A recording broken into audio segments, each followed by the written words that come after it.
நச்சை தவிர்க்கும் இனிய காலம், ஈகை வளர்க்கும் எளிய காலம். ரமலான் ரமலான்,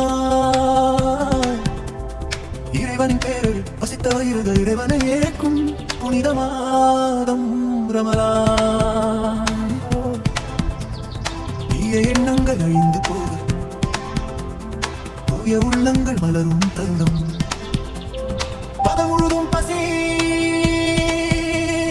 இரவில் நீண்ட தொழுகை, இறைவனின் அருளை பெற இதோ